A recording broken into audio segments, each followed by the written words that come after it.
पूर्व समय में, पुराने समय में जरूर आपने गौ माता का दान दिया होगा। पूर्व समय में आपने ब्राह्मणों को भोजन कराया होगा। पूर्व समय में आपने तीर्थों का स्नान किया होगा। इसलिए देवादिदेव महादेव ने मानव शरीर देकर शिव महापुराण की कथा सुनने का सौभाग्य दिया है। आज के जो हम पुण्य कर रहे हैं, ये आज का पुण्य का फल हमको बाद में मिलेगा, प्राप्त होगा। पर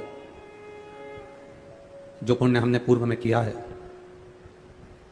जो पुण्य हम पहले कर कर आए हैं, उसका फल आज हमको प्राप्त हो रहा है। जब आप अच्छे कर्म की ओर जाएं, अच्छे मार्ग की ओर अगर आप जा रहे हैं, अच्छे कर्म की ओर अगर आप जा रहे हैं, अच्छे सत्मार्ग की ओर आप जा रहे हैं, अच्छे कर्म की ओर अगर आप बढ़ रहे हैं, जा रहे हैं, तो आपको यह अनुभव होना चाहिए कि हमारा पूर्व का किया गया पुण्य श्रेष्ठ था। आप अगर मदिरा की दुकान पर खड़े हो, वैश्यावृत्ति में खड़े हो, जुआ खेलने के लिए खड़े हो, गलत काम के लिए खड़े हो, गलत स्थान पर गलत मित्रों के साथ यदि आप खड़े हो, तो आपको यह अंदाजा लगाना चाहिए कि हमारा पूर्व में कोई जरूर पाप होगा और कुछ ना कुछ हमने अपनी जिंदगी में पाप करा होगा जो हम मदिरा की दुकान तक पहुंचे हैं। ये पाप के अनुकूल हमें मदिरा की दुकान पहुंचे। अगर हमने पुण्य करा होता, यदि हमने सत्कर्म करा होता, पुण्य का भाग यदि हमने किया होता, तो हम अच्छी जगह पर होते। ये पुण्य की प्रबलता है।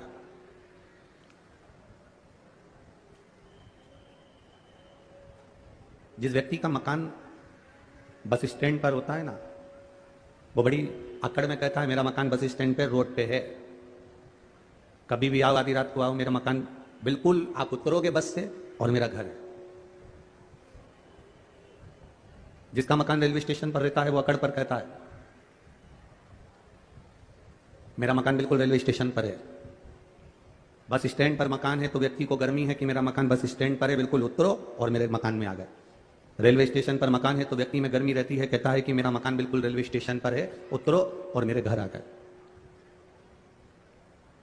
थाने के पास में किसी का मकान होता है, पुलिस थाने के पास में, तो कह देता है मेरा मकान बिल्कुल थाने के पास में लगा हुआ है, किसी से भी पूछ लेना, कोई भी छोड़ जाएगा। हॉस्पिटल के पास में मकान होता है तो लोग कह देते हैं मेरा मकान हॉस्पिटल के पास में। कितनी गर्मी होती है उसको कि मेरा बिल्कुल हॉस्पिटल से लगा हुआ है। बस स्टैंड पर मकान है, उसको गर्मी है। रेलवे स्टेशन पर मकान है, उसको गर्मी है। थाने के पास मकान है, उसको गर्मी है। हॉस्पिटल के पास मकान है, उसको गर्मी है। रोड पर मकान है, उसको गर्मी है। ऐसी गर्मी जितनी उनको है, उतनी गर्मी तुमको होना चाहिए कि मेरी पहचान मेरे महादेव से है। और मेरी प्रबल पहचान, मेरी पहचान मेरे महादेव से है। मैं महादेव के मंदिर जाती हूँ, जल चढ़ाती हूँ, बेलपत्र चढ़ाती हूँ, भगवान शिव की आराधना करती हूँ, शंकर भगवान का गुणगान करती हूँ। ये मेरी पहचान है। आपको पहले कथा में कहा था कि मेरे भारत देश की जो पहचान है, मेरे भारत देश की जो मूल पहचान कही जाती है, वो दो चीजों से कही जाती है। एक मस्तक पर बिंदी और एक मुख में हिंदी। ये मेरे भारत की पहचान होती है कि मस्तक पर बिंदी लगी हुई है और मुख पर हिंदी के शब्द हैं। आप अच्छे से उच्चारण कर रहे हो, प्रणाम कर रहे हो, नमन कर रहे हो, आप आदर के संबोधन से, सत्कार से किसी को आदर दे रहे हो। ये आपकी पहचान होती है, ये भारत देश की पहचान है। ये भारत देश के मूल आनंद की पहचान है। शिव कथा कह रही है, भगवान शंकर का संवाद कर रहा है, शिव महापुराण की कथा कह रही है।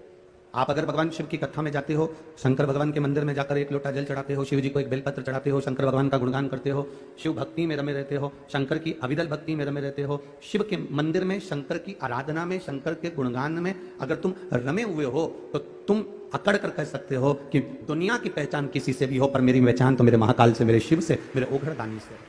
मेरी पहचान मेरे शंभू से। अकाल मृत्यु वो मरे जो काम करे चंडाल का, और काल उसका क्या बिगाड़े जो भक्त हो महाकाल का। जो शिव की आराधना में लीन रहता है, जो शंकर भगवान की भक्ति में लीन रहता है, वो क्या साधारण हो सकता है? उसकी भक्ति क्या साधारण हो सकती है?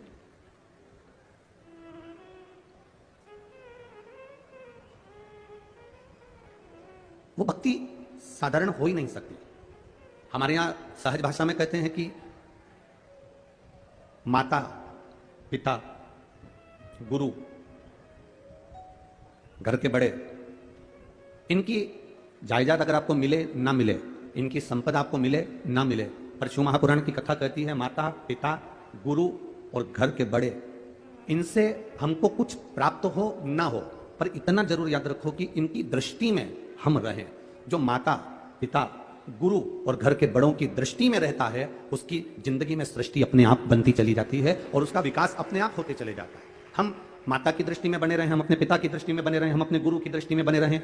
गुरु आपको धन दे ना दे, गुरु आपको संपदा दे ना दे, गुरु आपको कुछ दे ना दे, पर गुरु आपको दृष्टि में अगर रखेगा, गुरु की मात्र दृष्टि ही आप पर पड़ गई, तो समझ लो कि आपकी जिंदगी यूं ही